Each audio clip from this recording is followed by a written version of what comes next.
This poem begins with a mood of clarity and tranquility as the speaker describes the impact of light on the scene. A thrush then sings, bringing a sense of vitality. The poem then pivots in the middle at this repeated line, "It will be spring soon," which is both on the one hand the thrush's call and also the speaker's realization. So we move from setting the scene and then a change of mood as the thrush sings to the final section, which is the speaker's revelation or realization. Roughly speaking then, the poem moves from perception in the first two sections to cognition or reflection in the final one. And just as winter gives way to spring, the speaker's adult anxieties and concerns give way to a renewed capacity for delight and wonder as he becomes once again like a child. The title "coming" can be read as either a noun or an adjective, that is to say, either as a gerund or a present participle. Now, it can suggest, therefore, either arriving or next as an adjective, that something is in process, or the idea of a second coming, as some critics read the poem. They get this idea from the association of the laurel with Christ in Christianity, but I'm not entirely convinced by that because, as we'll see later, there are other things that the laurel symbolizes, and you don't, I think, need to suggest that this poem is about the second coming of Christ, because if you look towards the end, we actually get the repetition of coming with "comes on a scene of adult reconciling." If you do read it as a noun then in the title, then it's about the coming of that transfiguring understanding at the end of the poem. To the extent that the title also has sexual connotations, it also implies rejuvenescence or resurgence, and that links to the idea of vitality that the thrush's song suggests and the imagery of spring towards the end.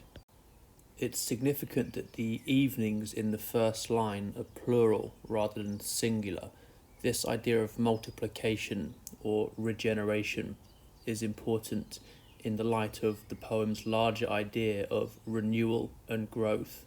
This isn't a scene of a singular evening, the night of death, that fades into nothingness.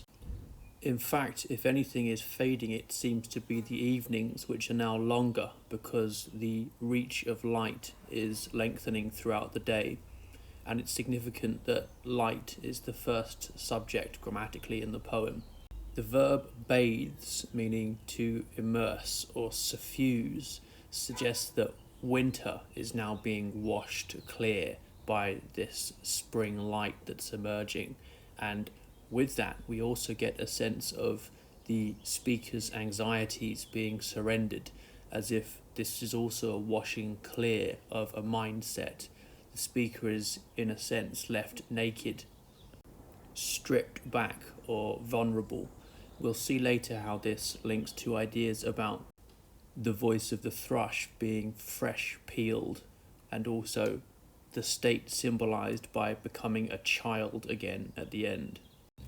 In traditional blazonry, the colour yellow is a symbol of wisdom, and in Christian symbolism, it's emblematic of faith. But it's worth noting that in the image of how it is both chill and yellow, the chiming of the L in both words suggests there's some kind of link between them that we should ponder. Literally, it's a chill light because it's evening, so the sun is no longer warm. But to the extent that it might suggest a deeper tension or conflict in the symbolism of the poem, then the chill could be emotional as well, because it's worth noting that at the end of the poem, the speaker merely feels like a child and is unable finally to fully return to the state of innocence that the child symbolizes. The chill then might be the tension between everyday reality for the speaker and this moment of grace which lightens that. When it's used to describe planets, like the moon, for example, serene means shining with a clear and tranquil light. When it's used to describe other natural objects like the sea, it means calm, but it can also mean restful to the eye. So serene architecture, for example, is restful or pleasing to the eye. And we can also use it to mean expressing inward calm. So one point to make about the description of the foreheads of houses as being serene is that they seem to both express calm, they shine with the light that reflects off them, and they also make the speaker feel restful. There's a sense of intellectual calm in the way that the mood or atmosphere at the start of the poem is established. The examiner's report shows that talking about mood and atmosphere is rewarded, so make sure you do that. The metaphor foreheads of houses is also significant. In dreams, houses are often interpreted by psychologists as symbols of the human mind or spirit, and the exterior is often an image of the personality or mask, and then it's often the case that the roof or upper floor is associated with the head or mind, and then the basement represents the unconscious and the instincts. So the forehead here evokes ideas about thought or personality. It reinforces the impression we've had of the first sentence as being mainly about a meditative atmosphere. On poetryprof.com, the commentary on this poem says that because of the use of verbs in the first two sentences, there's almost no movement. And I'm not sure I agree with that, because the scene is static in that things aren't moving much, but despite that, there's a clear transfer of energy from the light to the houses. Light is a symbol of revelation or understanding or illumination. So the way it suffuses the houses here establishes some energy at the start of the poem. One of the easiest ways for you to pick up marks is to talk about word order rather than just word choice.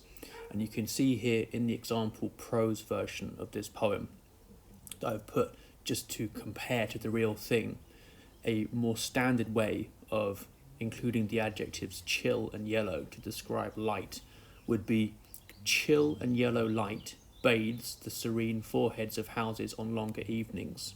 Whereas what we in fact have in the syntax in the real thing is that we start with the subject, light, and the verb, bathes, comes after the adjectives, which are isolated with a comma either side. The way the verb bathes is delayed until after the adjectives and until the beginning of the next line exploits the effect of the run-on line by being a bit like a bow that's drawn back. So light, chill and yellow bathes the serene foreheads. It's a tightening and then a release. And we can see the opposite of that effect with the next clause, a thrush sings. Here, the verb comes straight away, reflecting the striking impact of the thrush's song on the speaker. If we were to make that look like the light bathes example, it would be a thrush, laurel surrounded, sings in the deep bare garden.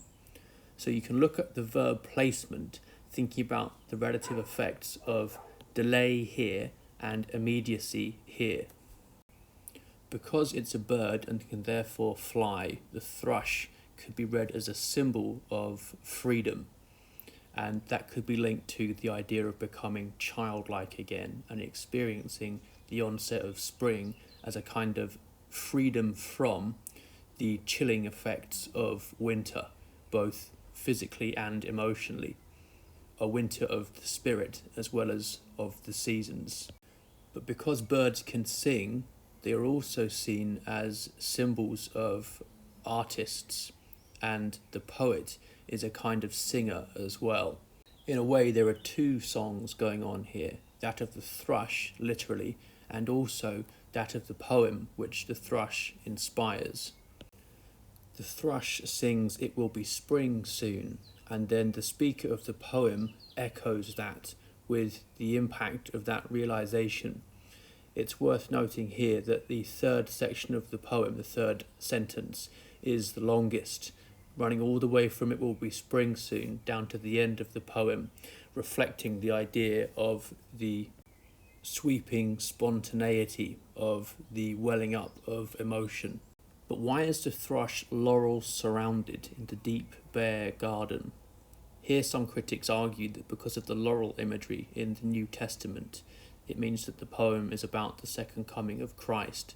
But St. Paul only gets the laurel imagery from the fact that the ancient Greeks crowned the victor at the games with a laurel wreath.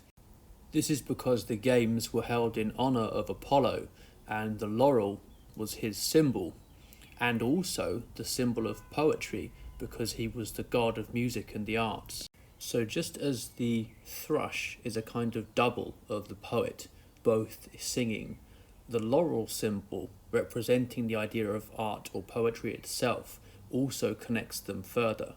And to the extent that it's a plant or vegetation symbol, the laurel is also representative of ideas of fecundity and vitality. So it enhances our understanding of the thrush as a symbol. Make sure you're talking about the deeper meanings or messages of the poem's symbolism to get the most marks. The fact that the thrush is singing in a garden is also significant, because the garden is a place where nature is subdued, ordered, selected, enclosed. It is to the forest as an island is to the ocean, so it's about consciousness versus unconsciousness. In mythology and religion, the garden is also associated with the idea of conjunction, or the reconciliation or harmony of opposed forces. In the book of Isaiah, for example, in the Bible, in the garden of the Lord, the wolf shall dwell with the lamb. And one of the things we get at the end of this poem, arguably, is the reconciling of the adults and the reconciling of the internally conflicting elements of the speaker as well, between his adult self and his inner child too. This connects ideas about bathing, bringing a kind of purity or harmony or cleansing, and also serenity, meaning untroubled or calm. So the laurel then, as a symbol of victory, a crowning of an inner victory, foreshadows the victory of laughter at the end. Although the garden is bare, it is also described as being deep, suggesting there are untapped or as yet unrealized potentials lurking within it. Its depth suggests both profundity and mystery. The fresh peeled voice of the thrush is relevant here. On poetryprof.com, you'll see that this metaphor is read as suggesting that there's really nothing there except empty space once the voice is peeled back. But the synesthesia of fresh peeled evokes the idea of the oozing juice of fruit. It's not that there's nothing there, it's that what we find is a kind of nourishment. It appeals to our senses to express delight. The image of being peeled back also connects to the bathing of the houses, a washing clear of both winter and the speaker's anxieties. Its impact is very forceful because astonishing means, literally, looking at the Latin etymology, to leave someone thunderstruck. Now, if the brickwork here refers to a brick-walled garden, then the idea is that the attempts to subdue or contain nature are thunderstruck by the voice of the thrush, which symbolises the powerful regenerative forces that are going to renew the bare garden. If the brickwork refers to the houses, then the the serenity here seems to be troubled, or at least challenged, by the powerful emotional energy of the song. Chill can be read as suggesting emotional repression, like when we talk about somebody being cold-blooded or cold-hearted. Does the fresh peeled juice of the thrush's song challenge that idea of coldness and repression? You get marks for thinking about different ways in which ambiguous images can be interpreted. So think about what your reading of this moment is. The brickwork of the garden wall, or the brickwork of the houses. Perhaps you could combine both. Almost exactly halfway through the poem, a line is repeated as a pivot. It will be spring soon. This is both the thrush's call and the speaker's realization. And if you look at what happens to the verbs at this moment, it's clear that there's a transition in mood. We've had bathes and sings, and then, although it's not a main verb, the present participle astonishing. These all suggest action and perception. And now we move to will be, is, feel, comes, can understand, and starts. Will be, is, and feel and can understand create the idea that this final section of the poem is largely about cognition or epiphany. So we've gone from doing in the first two sections to being in the last section. Remember, it's very important to follow the advice of the learner's guide and split a poem into 3 sections, and these don't have to be mathematically equal. So I've just used the first sentence as the first section, the second sentence as the second section, and then the last sentence as the third section. You can see they get progressively longer throughout the poem. This is related to the idea that it builds towards an emotional climax. Each sentence also has its dominant image. Light in the first one, the thrush in the second one, and then the child in the third one. You might want to explore the use of spondees in the second sentence. I've marked them here for you. This is when you get 2 successive stressed syllables: deep, bare, fresh, peeled. These come just before the pivot lines, it will be spring soon. So the idea that although it's bare, it is yet deep, because there's this inner energy and vitality that spring is going to bring, inspires and charges the speaker's climactic realization in the final section. It's worth noting here that the ancient Greeks depicted spring wearing a floral crown, standing beside a shrub in blossom. So the laurel is actually there in depictions of spring because it marks the victory over winter.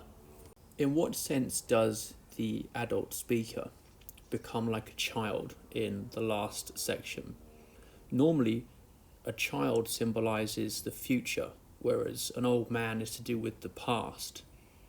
And yet, it's also a commonplace to think of the child as being a symbol for when an old man acquires a new kind of simplicity. In Nietzsche's philosophical work, Thus Spake Zarathustra, there are 3 transformations in life, and the child is the final one. In the Bible as well, we read, "Except you become like little children, ye shall not enter the kingdom of heaven." So the child is also used as a symbol for an advanced spiritual development state for an adult. This is why it represents a kind of reawakening force. It's a springtime of the soul. The power of this realization is partly conveyed by the syntax, because we have the clause I, whose childhood is a forgotten boredom, feel like a child. So note how the subject I is separated from the verb feel in the main clause by this subordinate clause beginning whose. This brings a sense of tension and conflict. It's like saying, and even I, whose childhood is a forgotten boredom, feel like a child. So despite my own childhood having been nothing special, merely a forgotten boredom, even I feel like a child. Having had no conjunctions in the first two sentences, and here doesn't connect clauses, we now move into a string of conjunctions. And, but, and.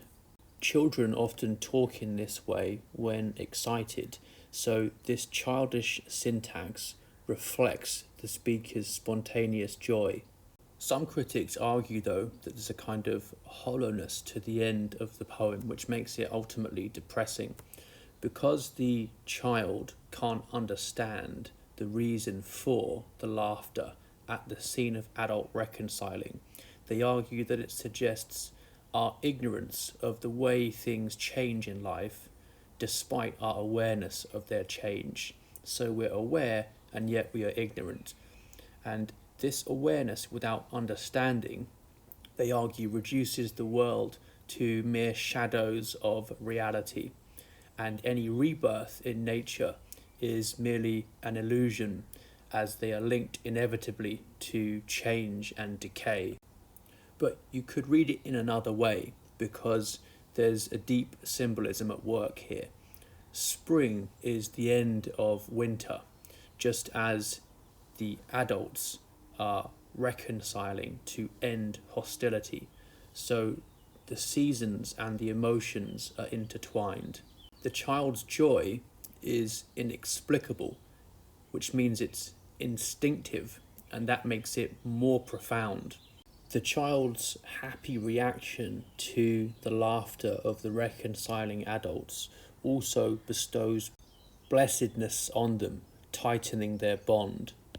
There are only two sounds in the poem, the song of the thrush and then the laughter of the reconciliation. One brings the end of winter and the beginning of spring, the other brings the end of hostility and the beginning of happiness. One is astonishing, the other is unusual. Both are stunning in their impact, and the speaker, in comparing himself to the child in his experience of spring, suggests that he experiences a sudden moment of grace that allows him to enjoy the scene and season without fully understanding the reason for it. It's precisely because it's inexplicable that it's instinctive, and therefore indicative of a deeper inspiration. Remember, though, that tension lingers, because in any simile there's both similarity and dissimilarities. He only feels like a child, he doesn't actually become one, and the fact that the laughter is unusual places it in conflict with what is usual. The run-on line after nothing, though, perhaps emphasises the idea of the overwhelming sense of relief here, because grammatically we could have ended with feel like a child who comes on a scene of adult reconciling and can understand nothing. That would have created a disconnect between the child and the reconciling, between the speaker and the onset of spring. But the fact that we move away from that conclusion as the new line changes direction, but the unusual laughter, moving on to give happy the last word literally in the poem, closes on an image of harmony and reconciliation in more ways than one. There is a bathing and a peeling or nourishing of the spirit as well as of the adults in the simile. The speaker is reconciled, harmonized with the natural world too. You could explore how the chiming of unusual and understand works in conjunction with the run-on line to reinforce the sense of revelation at the end of the poem. When you are writing your response to the poem, then, you should focus your ideas first of all on the light, next the thrush, and finally the images of childhood. As an example plan, let's assume you get a fairly typical question like, how does the poet make coming vivid?